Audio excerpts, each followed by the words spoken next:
morning class. Y'all look like you're alerting with it. Yeah. Well, we just had to go through too much. Too much. So, Yeah. It woke us up a little bit. Yeah. We're really good actors. Not Whitney, but everybody else. So, y'all know who I am? Yeah. Yes, we do. Well, what happened? What she said? Do you know who she is? Oh, yes, we do. I'm sorry, I didn't hear that. Okay, yeah, you got it. And then I do mortgages, so that's kind of what this will be about. I try to make it interactive. I try to make it fun. Side note, I hate standing here. I hate standing here in front of y'all, and I hate doing this. But I love her. I'm just being real, but I'm just really good for y'all because everyone kind of needs it.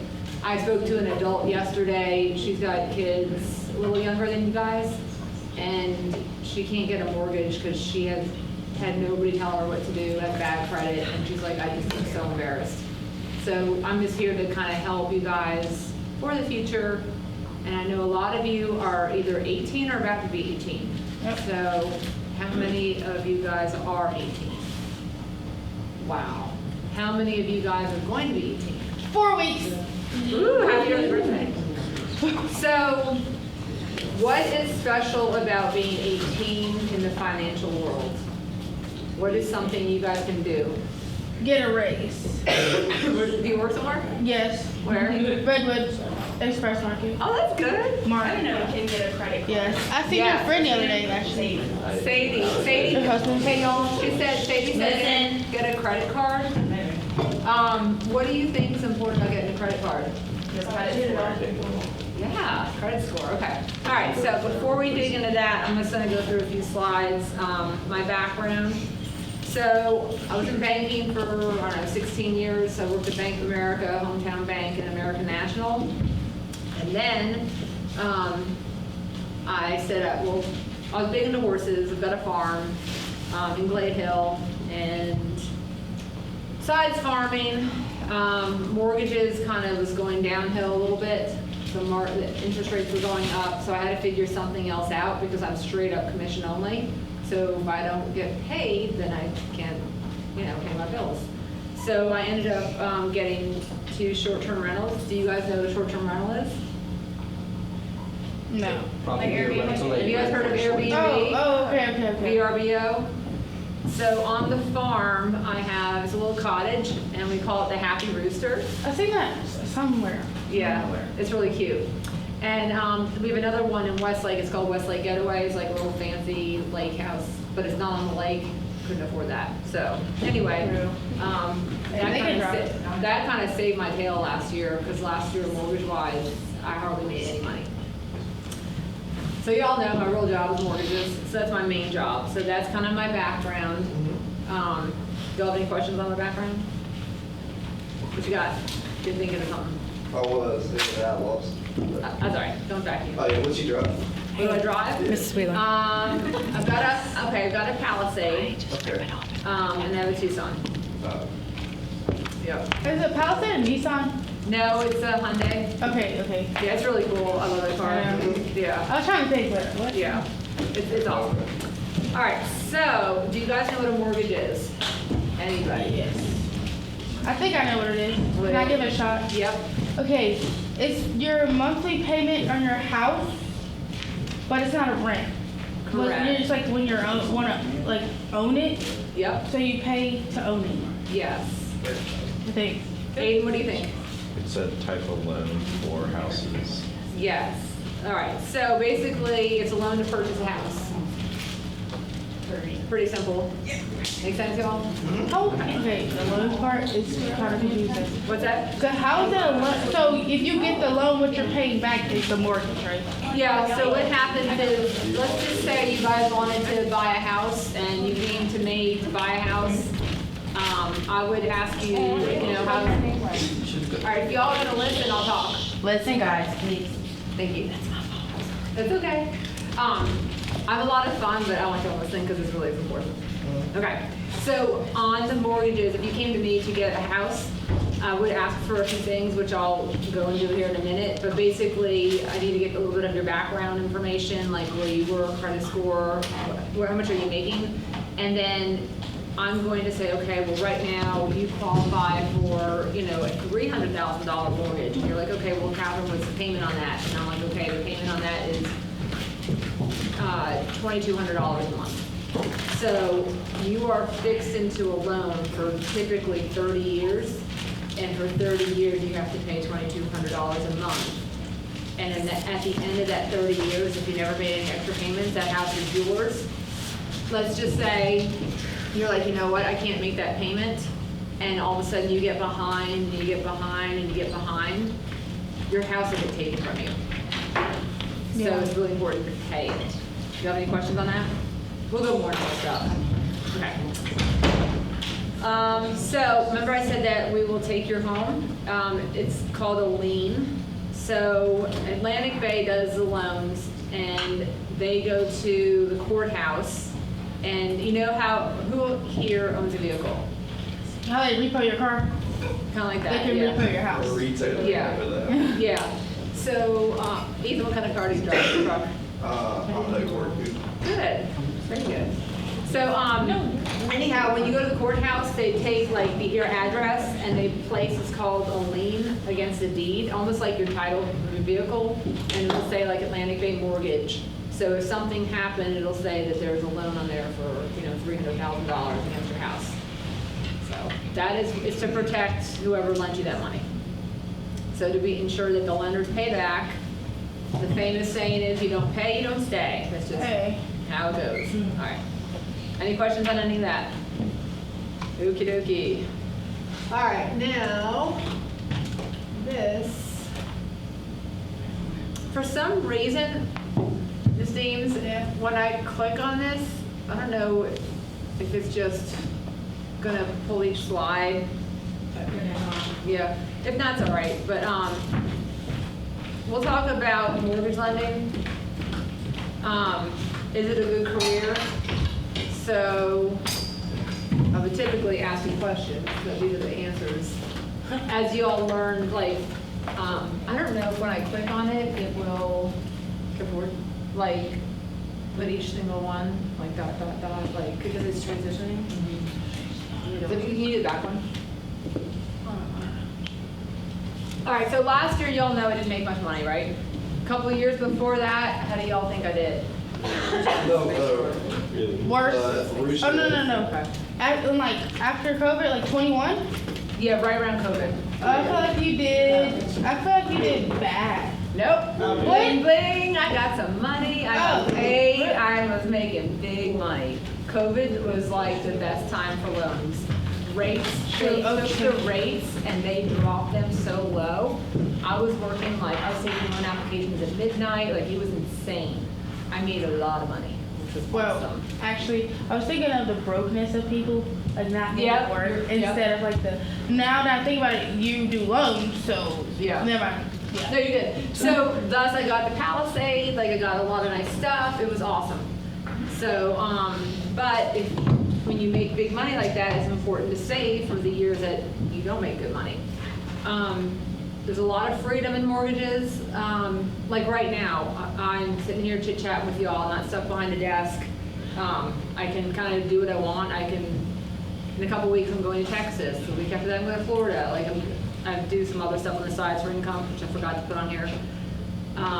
Anyway, I can go anywhere I want at any time. As long as I have internet, I'm good to go. So I work remotely, but I am tied to my phone. Like, if somebody calls, even during this class, and I don't answer it, they'll just call another lender. So I could have just lost thousands of dollars by not picking up the phone. So it's crazy. So that can be stressful. A lot of times I try to hit like the little button that says, I'm gonna be, I'll call you right back, but, you know, freedom, but you're tied down. Kind of makes sense? So, that is that one. What do you guys think about renting versus buying? What you got? I feel like renting is just a waste of money.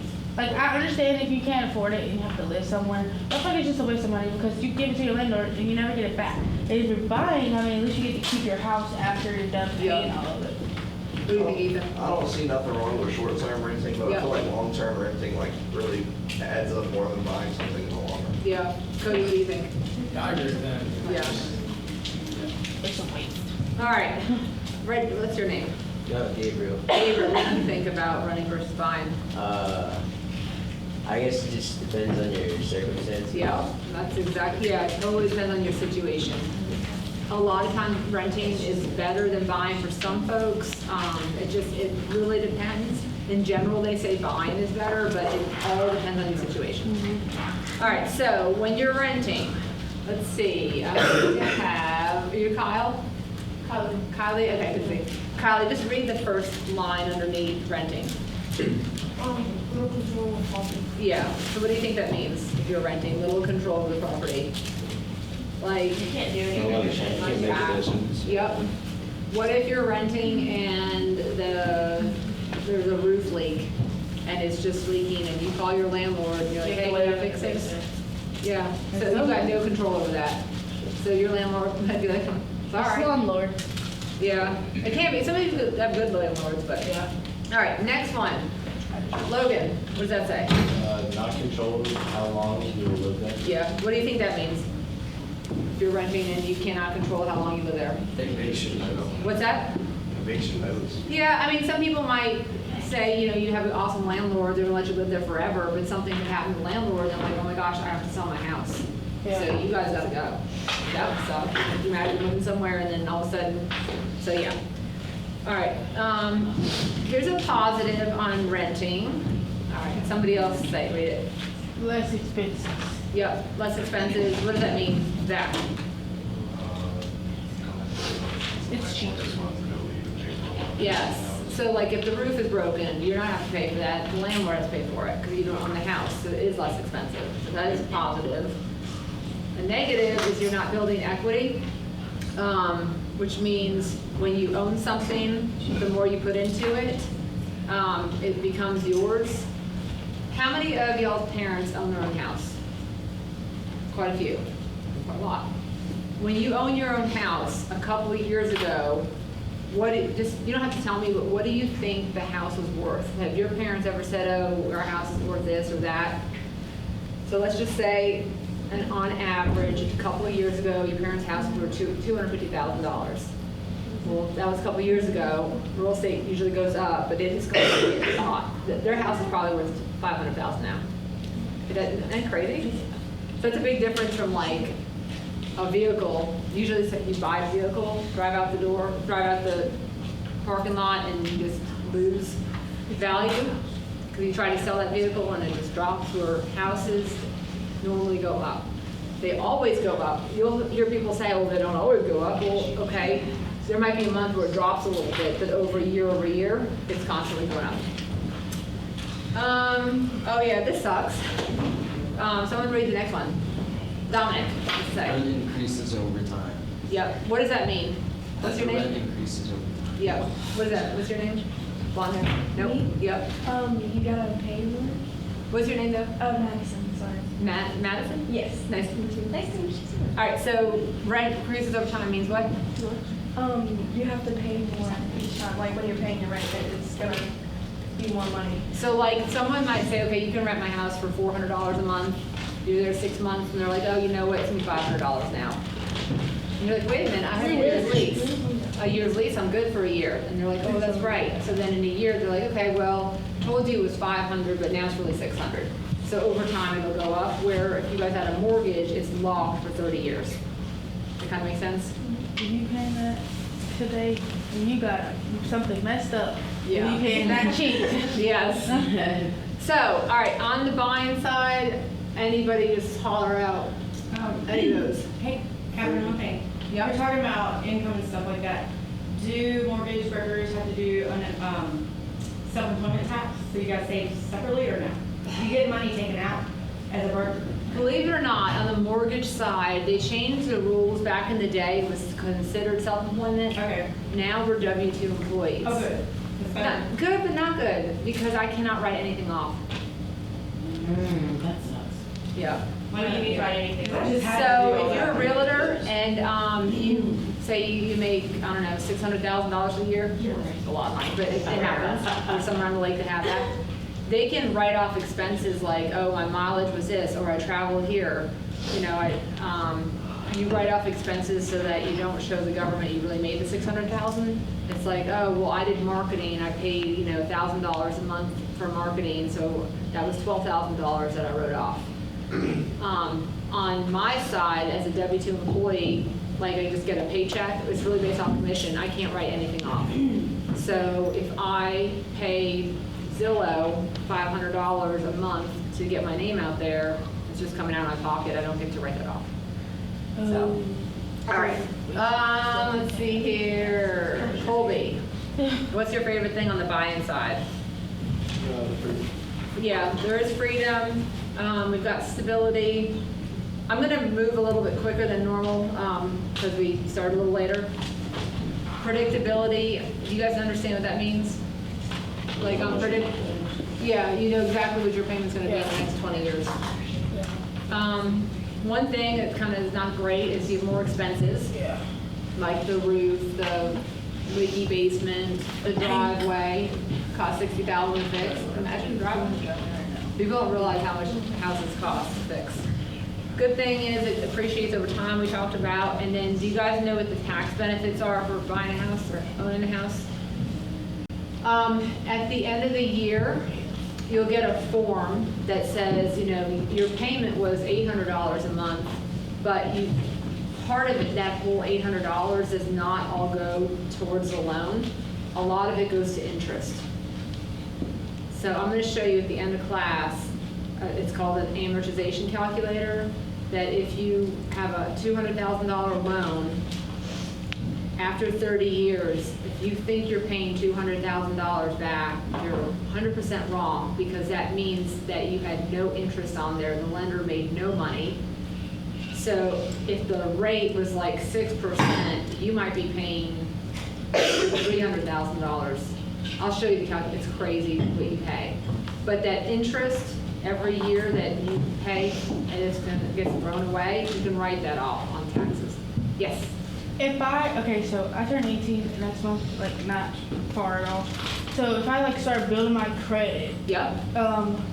when do you think I'll be able to do a House? Yeah. All right, so there's a kid that was in school here. I'm not gonna say his name because confidentially I cannot do that. Right, yeah.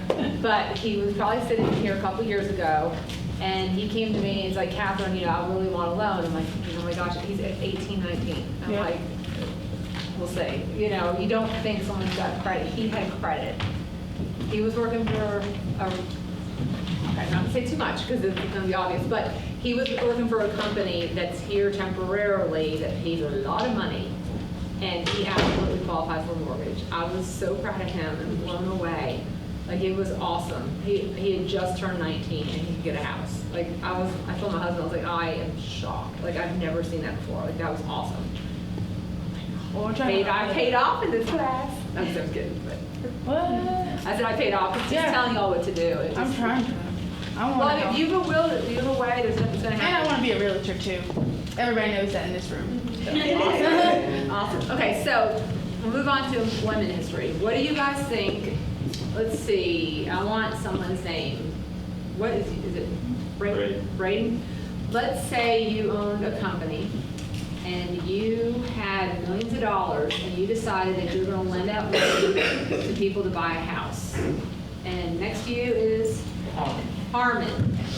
You're going to ask Harmon, you know, what's your employment history? What do you think you want Harmon's employment history to look like if you're going to lend him $300,000? That's a lot of money to lend.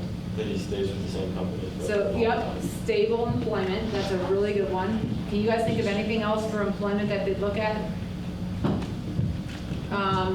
Let's take a peek. How long have you had your job? Yep, the length of, very good, the length of time.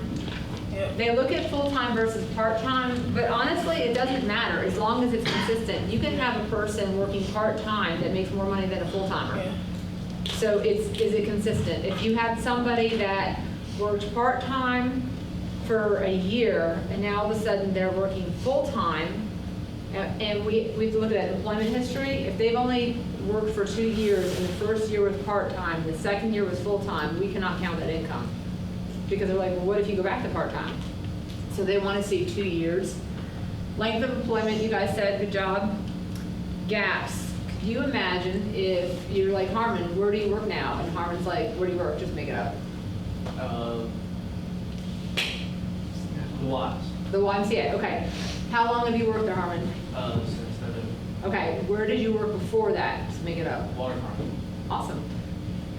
What was the gap from waterfront to the Y?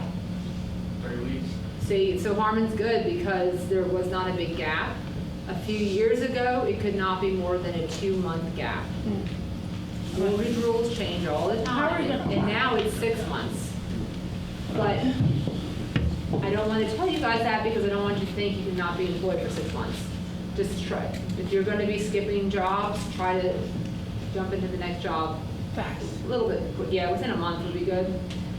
You know what's really cool about going to college? If you go to college and you try to get a mortgage loan when you're about to graduate, do you think with your no employment that you can get a mortgage? No. Normally you see not, but the cool thing is they consider college employment. True though. So if you come out of college, what's your name in the green? I just cannot see. Sean, Was it Sean? Sean. Shauna, nice to meet you. Let's say you went to college and you're gonna get a salary job and you're gonna be a doctor. And you come to me and you're like, Catherine, I want a mortgage. And I'm like, okay, what's your employment history? And you're like, oh my gosh, I forgot. I don't have any. Like, I went to school, I was at Liberty, and I'm like, okay, how long were you at Liberty? Well, 6 years or whatever. As long as you were there for 2 years, I need your college transcripts. And you said you're gonna be a doctor, I need to see your employment letter. And you're like, okay, well, I'm making $250,000 a year. Okay, you've got good credit, you can get a loan. Isn't that awesome?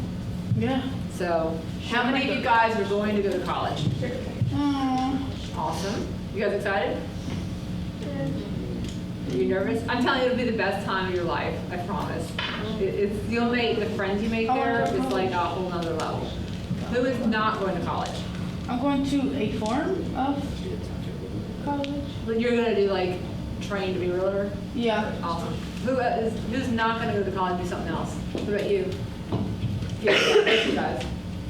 What are you gonna do? I'm going to try to work. Where are you working? I'm going to work for the Wells Group. What is it? The Wells Group. What's that? It's like road construction. That's good. What about you? No, that. You just find a job somewhere? She's That's a good. mechanic. So here's the thing, like, if you don't go to college, it's okay. When I was in school, you had to go to college. Like, you cannot get a job.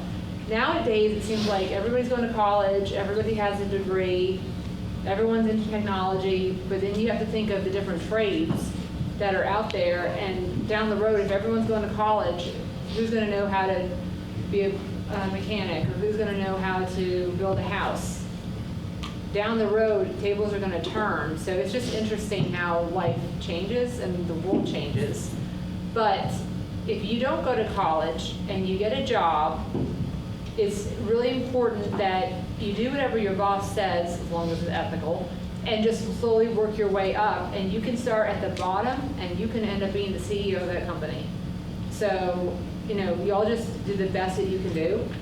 I think you guys are awesome, and you guys are all going to do great. Y'all think so? I do. They are. I They have are. a persuading I think so. personality. It's a good group of people, they will. I feel the energy. All right, so we looked at that. So, this is the self-employment that Ms. Dean mentioned. Oh man, okay. So the other day, I had a guy, a big realtor came to me and she's like, I've got this client that he's gonna buy a house, he's moving from Florida. I'm like, okay, cool. So I called him up and he's like, I'm self-employed. I'm like, what do you do? He said that he is an IT guy who works on computer repair. I said, okay. I said, what's your plan? He's like, I live in Florida and I'm gonna move up here. I'm like, okay, that's gonna change, like, how can you work in Florida and then come up to Virginia and keep your employment? And he said, oh, it's easy, I work remote. I can get into anybody's computer, it's not gonna mess anything up. I'm like, perfect. I own my own business. Okay, you own your own business, I wanna see your tax returns. So on his tax returns, in 2022, it showed that he made $55,000. which, okay, that's fine. Alright. It's not bad, but it's all gonna depend on your debt. All right, so I wanna see your 2023 returns. He gives me his 2023 returns. It shows he makes 85,000. That's good. Better. But he writes off a lot of stuff. So when he wrote off all the stuff he wrote off, on my calculator, so he made 85,000. I was able to calculate that he made $3,000 a month. 3,000 a month gives him a $36,000 salary. So then he has a lot of debt. A lot of debt. Then he has student loans. On the student loans, which is cool, you can count 0.5% of the balance. So I'm like, how much are you selling your house for? So he's selling his house for $400,000. Right now, I can't even qualify him for $200,000. Isn't that crazy? Yeah. Like, how do you leave Florida, sell your $400,000 house to move up to Virginia where it's cheaper, but I can't even get you a $200,000 house? So because he's self-employed, the big question is, what do you really make? So he really makes the 85,000, but because he wrote off all those things, I can only show he makes 36,000. So self-employment can be good, but it can hurt you. So in that situation, I Is was he still like, moving here? he's gonna try to, but he's like, I'm gonna sell my house and I'm gonna pay off all my debt. So even selling his house, paying off all his debt, we still have to calculate what is his mortgage gonna be. So it's gonna be pushing it to get him a $250,000 house. Isn't that crazy? So he's gonna you have to get like a really like. Well, see, Florida, I mean, Florida's kind of expensive, so his $400,000 house in Florida might be like a $200,000 house here. Yeah. Depends where in Florida, but I just want to share that with y'all. You guys know what credit is? Yeah. What is it? Borrowed, I they use to pay back. What? Borrowed money you pay back. Yeah, it's basically, it's a 3-digit score that reflects how well you've managed your debt. That kind of makes sense to you guys? All right, what time's the class over? 10. Oh, good. That's fine. All right, so does anybody have any loans right now or any credit cards that you want to share? Or what you got? What do you have? I don't really want to say that. That's good. You can make something up. Make it up. This will be pretend. You want to pretend you have a You problem? can use my student debt, my student loan debt. Yeah, student loan. Student loan debt, and then what's one other debt that someone might have? Car loan, Yeah. yes. So if you have a car loan, and what's another loan that someone could have? Credit card, right? No. If you make your payments on time, do you think, Owen, do you think your score's gonna go up or down? Yes. If you don't pay them on time, is your score gonna go up or down? Down. So as a lender, we look at someone's credit score just to see exactly what this says. How well have you managed your debt? So I need to get a credit card. What you got? So, say your friend has a personal loan and he wants to move it over to you. Can you take his personal loan? Huh. What? I will tell you, don't do it. Don't do it. Do not do it. Why not? We're gonna get, I've got a slide on that about co-signing and, Yeah, I got you. yeah. Remind me, like, when it is almost 10 o'clock, if I haven't gotten there, which I'm sure I will, Yeah. I will teach you all about co-signing. Okay, so the credit scores range from like 300 to 850. 850 is like really high. To get a loan at Atlantic Bay, what do you think the score needs to be? 500. Close. 550? Who said 6? You got it. Lindsay said $600. That's 600 credit score, excuse me. So 600 is the score at Atlantic Bay. There's other lenders that can go a little lower. If you have a lender that will go lower, that might take a 500 credit score. Let's say, Braden, let's say your company's like, you know what, I'm going to take lower credit scores for folks that just haven't managed their debt that well. I'm going to take that risk. Why would he do that? What would benefit him in taking someone who has a lower credit score? Make it higher. Who said that? Bro, Good I job. said it. That's what. You said it too. Yes. Good job. So anyhow, the higher interest rate. So Braden's like, I'm gonna make a lot of money on these people because, you know, this person can go to Atlantic Bay they're gonna get turned down. And Catherine's rate at Atlantic Bay, let's say is 7.5, they wanna come to me, my credit score, my interest rate is gonna be 10%. I'm like, 10%? Are you crazy? Like, I'm not paying you 10%. Braden's like, I don't care, then don't get a It's gonna house. be even higher. He can do whatever, it's his company, he can charge whatever he wants. Wouldn't that make it higher?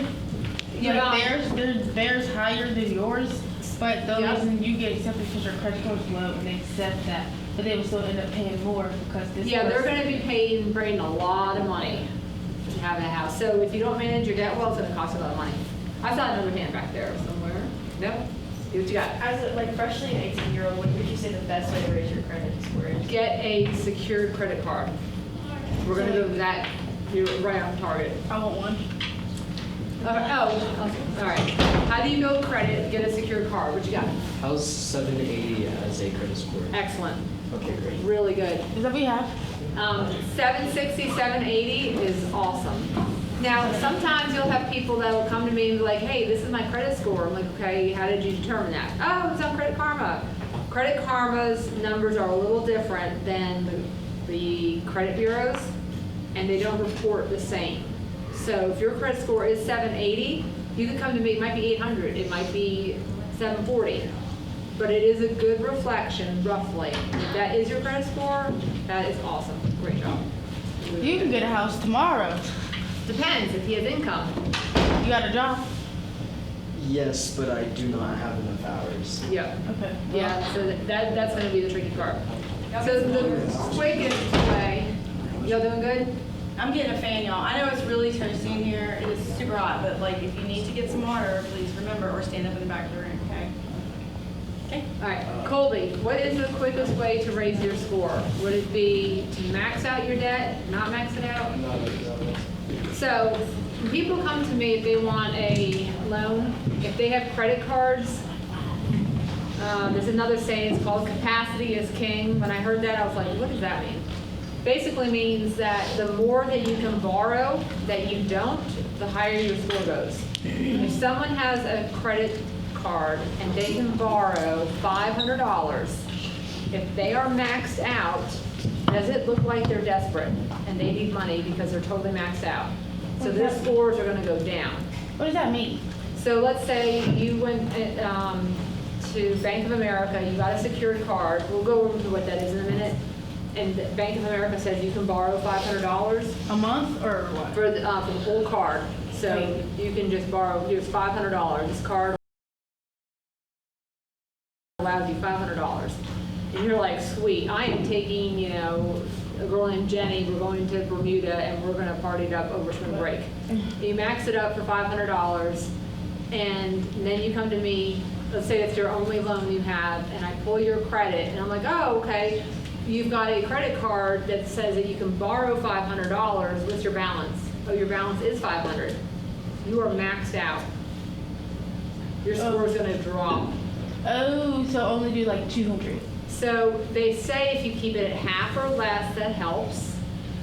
But if you really want it up, you need to keep it at a quarter or less. So like $100.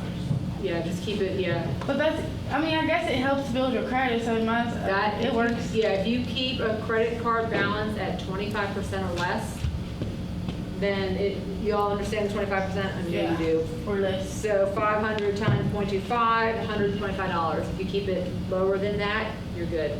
If you can borrow $2,000 and you times it by 0.25, keep the balance lower than 500. 2,000 times 0.25. I'm not good at math. That's another secret of mine. Besides not wanting to talk here. I've got a calculator up there always. Use the credit card for my gas. But I'm very particular in making sure it's right. Isn't it funny that I'm doing loans and mortgages and I don't like math? All right, so any questions on that so far? Fastest way to drop your score, what did we say? Anybody? Max out your credit cards. Why would you want to do that? Oh, people are desperate. Oh yeah, they're like, they can't pay their bills. Some people are addicted to shopping. Some people are like, oh, I'm not brown bagging on lunch. Are you kidding me? McDonald's is right there. It's convenient. So Starbucks is right I gotta there. I've got to get my nails done. I've got to do this. I've got to do that. So people just swipe that card. Real. Yeah. Right. You're calling all of us out right now. Like all of us are shamed. I mean, it happens. I mean, the way you look at, who all here watches TikTok? I mean, you see, yeah, I love TikTok or whatever on Facebook or Instagram. I mean, you see these girls, they have like their nails, their lashes, like it's like, oh, I want to look like that. I want to do that. So it's money, money, money. So it just what's another way besides credit cards to drop your credit score? Like, let's say, who all here has a bank account? You guys are awesome. I have a credit union. Does that work? Yeah. So does mine. Well, not for credit bills, but a bank can really damage your credit. Overdrafting. Yes. Oh, so you have a good bank. You got it. I'm gonna do that. So it's not the bank that hurts your credit, it's you that's hurting it.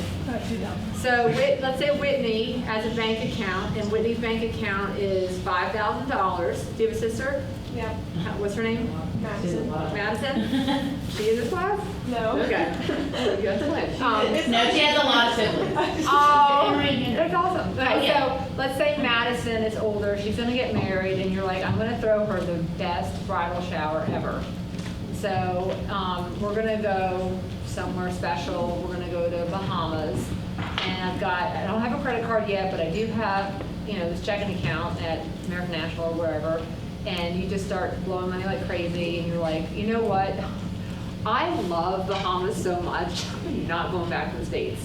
And you're like, okay, I know I had that bank account, I used all my money, I overdrafted. Do y'all know what overdrafting means on your checking account? So she swiped her debit card and it went through the transaction. Let's say now her account went from $5,000 to negative $500. And she's like, I really don't care because I'm in Bahamas now, I'm gonna live here, I'm gonna get a job here. And I don't really care about that because they can send their late letters to me at the States. I'm not going to see it. I'm enjoying the sun. I'm having a good time. Then reality sinks in. You're like, oh my gosh, I miss home. I miss all my brothers and sisters. I want to come back. And you come back and you're like, okay, I'm just going to open up another account somewhere else. I'm going to go to member one. And member one might decline you. They might be like, oh heck no, we are not opening up your account because you owe American National $500. They may or may not do that. But point of the story is, all banks report to the credit bureaus if you owe them money. So, Braden's got his loan, loan company, that your minimum credit score is 500.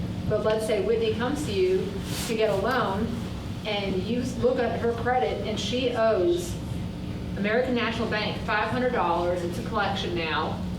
But Whitney's like, I just came back from Bahamas. I never, got the notices on that. Do you like my tan, Whitney says?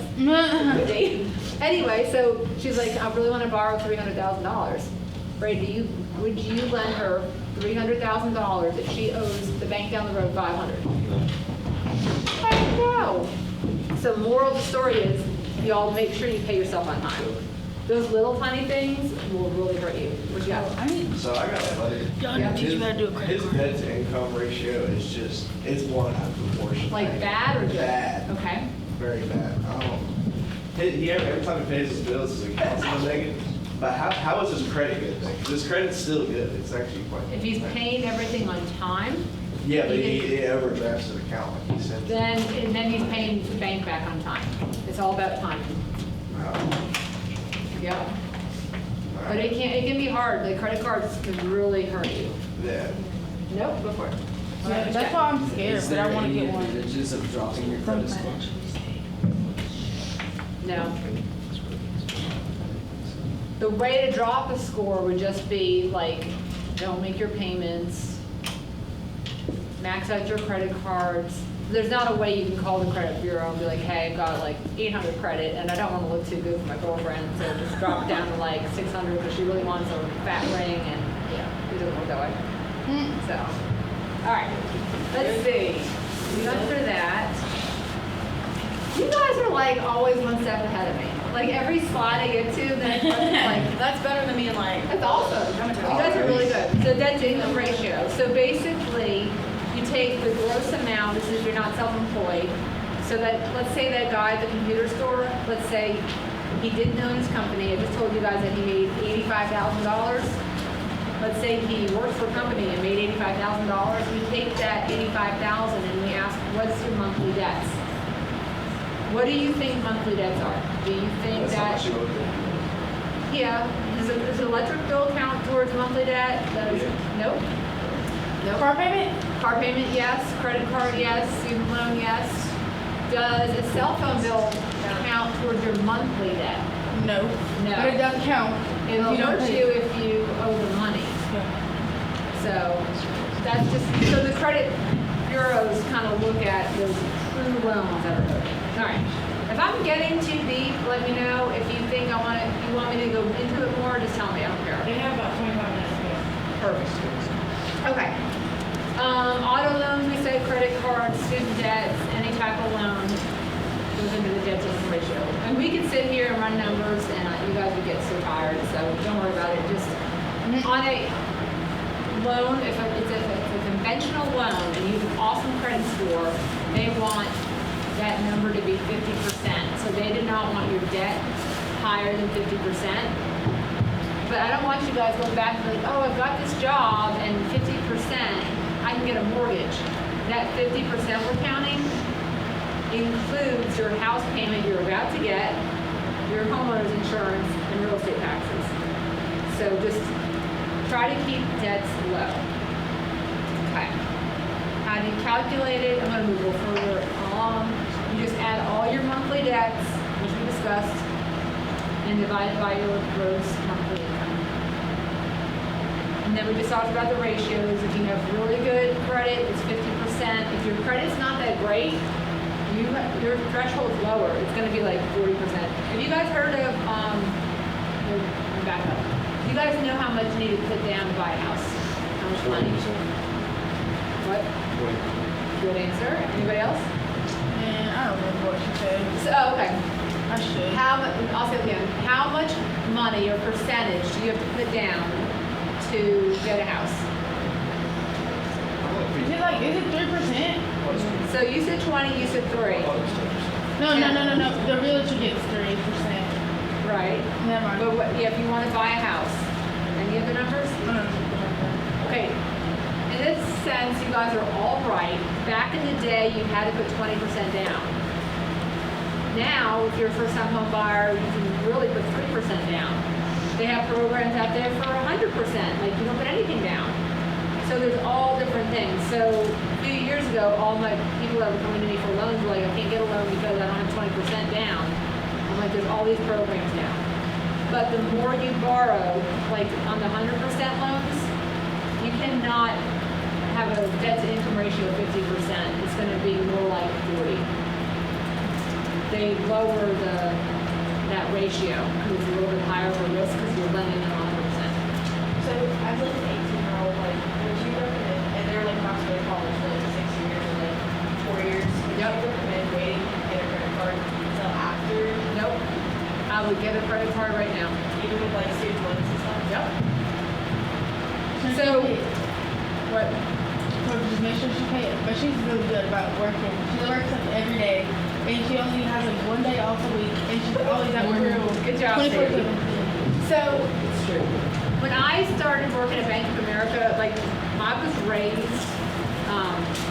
never, ever, ever get a credit card. My dad was older, like, out of the depression. He was an old dad. He's like, don't get into debt, you pay cash for everything. So that was ingrained in me. And all of a sudden, like, you work at Bank of America, the manager's like, Catherine, you need to get a credit card. And I'm like, heck no, I'm not getting a credit card. Like, I know that story. I'm trained not to get a credit card. And he's like, no, you really need one if you want to get a house. And I'm like, I'm not getting one. He's like, you want a house? I'm like, yeah. He's like, you need to get a credit card. And I'm like scared because all I've heard about credit cards is people going into debt and not managing it, not paying their bills. And it can get so bad. Like, I think you said you've got a friend, maybe he's got a credit card that he can borrow $500. At first, the credit cards, there's offers out there, 0% financing, it looks so good. And then you max it out, you forget a payment, that 0% financing is good for a year.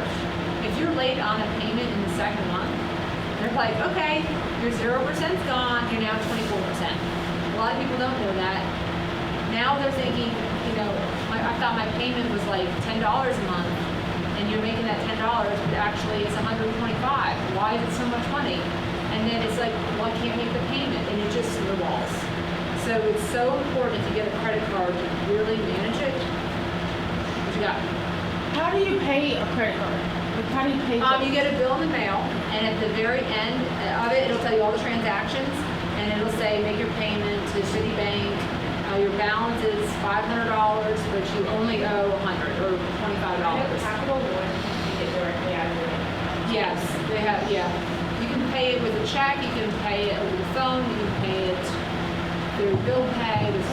They want every way to pay. Yeah. So when I was at Bank of America, the manager telling me, get a credit card, I'm saying no. He's like, you want a house? I'm like, yes.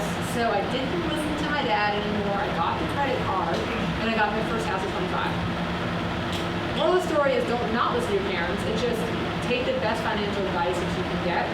So my dad was right back in the days, don't do credit cards, but time changes. So if you want a house, come do that. I have to have a Jolly Rancher.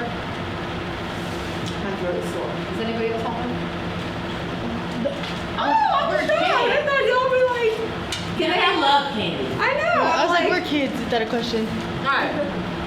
You guys have been really good. I'm showing my Jolly Ranchers. Here. Whoever wants one, come up here. Right now. Right now. Right now. All right. How many do I need? I'll just get one. 1, 2, 3, 4. 4. Bonnie, get a good flavor. How many do I need? 5? Sorry, I can't. It's not for me.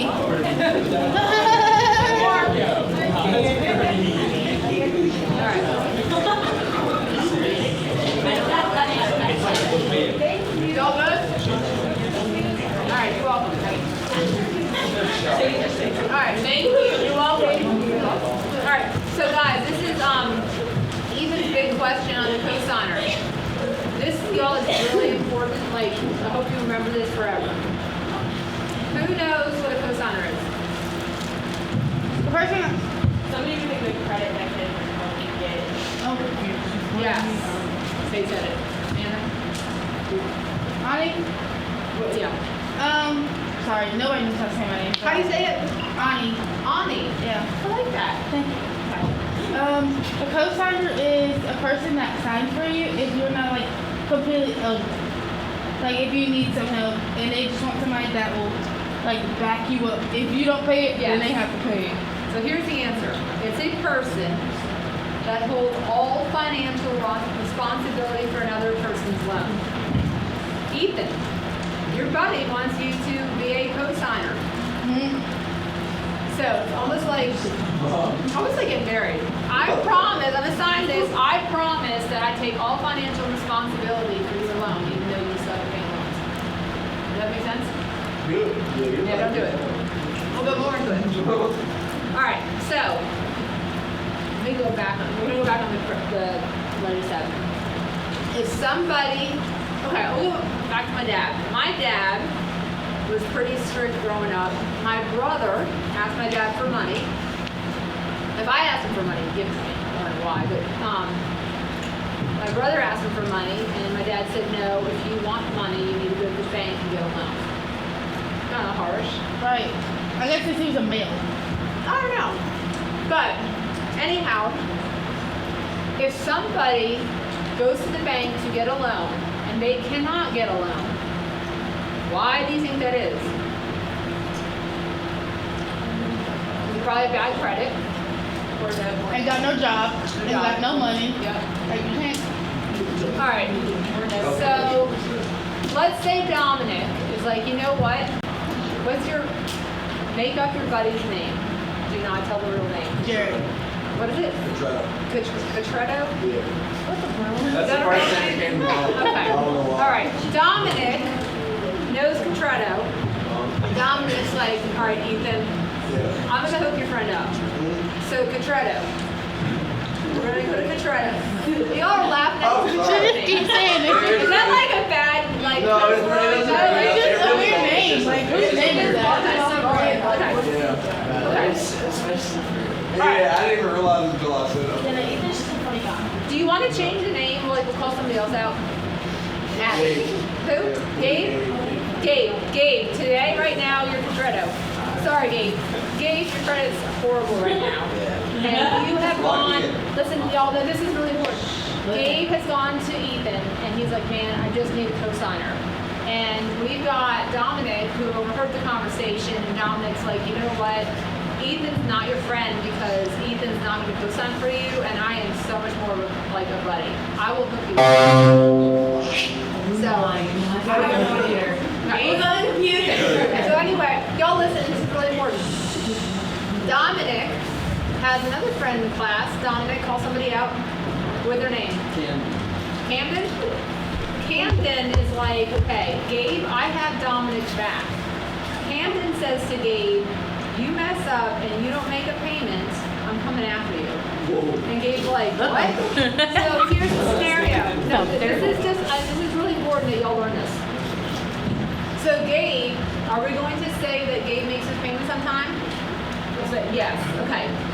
Gabe, you have been awesome. You're like, I don't care what he says about threatening me. I care about, Ethan. I care about Dominic, and I'm going to do well, and I'm going to make the payments on time. So in that situation, to being a co-signer, did this hurt Dominic in any way at all? No, because Gabe was really good. He made his payments, which is awesome. Let's say Dominic comes to me, bank, and he's like, Catherine, I want to get a mortgage. And I'm like, okay, cool. And you're like, I've got a 780 credit score. I'm really good at this. I've got all this, all these good things in my life, and I want to buy a house, $300,000. Awesome. Let me pull up your credit. So I pull up your credit, and I'm like, oh, what's your income? And you're like, I make $30,000 a year. Okay, do you have any debt? And you're like, I've got a couple of credit cards. I pay them off all the time. But that's right, I co-signed for Gabe, which you forgot about. But you're not worried about it because he's making all the payments on time. Gabe, you remember what kind of loan you got that he co-signed on? You got a truck loan. And your truck loan's $800. What kind of truck does he have? You got that TRX. What is it? Oh man, that's nice. Okay. I know. All right, so Gabe drives his TRX, and he's making his $800 a month payment. Dominic's like, this is totally fine because it's actually helping my credit score. But Dominic comes to me, and Dominic's like, I want this house. And I pull up his credit report, and he does. Actually, your credit score is not 780, it's 803 now. Like, good job. But your debt to income is tanked because I have this TRX loan for $800 that, and you're like, hold up. I don't pay that. Gabe pays it. It's on your credit report, you're responsible. That's affecting you, so now you can't get the house. How's that feel to be a cosigner? Terrible. Not that good. That's awful, I ain't right? co-signing on nothing. So that's not a good scenario. So there are few circumstances here and there, like if it's a grandma helping out a kid for something, whatever, to be a cosigner, but in general, never cosign for anybody. If, let's just say you guys, all of you, individually, secretly, have an elderly aunt that passed away and she has no children, and this elderly aunt gave you, and I'm speaking to every single one of you privately, like in normal worlds, gave you $500,000. Who all here, let's just say, you all just have, you guys have $500,000 from this aunt you didn't know about. The saying goes, loose lips sink ships. You go around telling your friends, oh man, I ain't died, I'm getting $500,000. All of a sudden, you guys are going to become so popular, you're going to have so many friends, and they're all going to, hey man, like, They're gonna drain that money. Ethan was talking about that TRX, but how much is that for real? 75,000? Yeah. I know you're getting 500,000, I just need 75,000, like, man, come on. So I'll pay you back. anytime you guys get a lot of money, hit the lotto, say you make a lot of money, don't tell anybody. It is best to act poor, trust me. Do you guys know Justin Yerkey? You know, Justin? That's your son? Stepson. Justin just graduated. Justin drives, what is it? The blue Charger. He goes out with his buddies. He's around here. You see him all the time. And if he goes out into Roanoke and he meets a group of girls and they're like, oh, what are he drive? He tells him he drives like this green neon, like piece of crap car.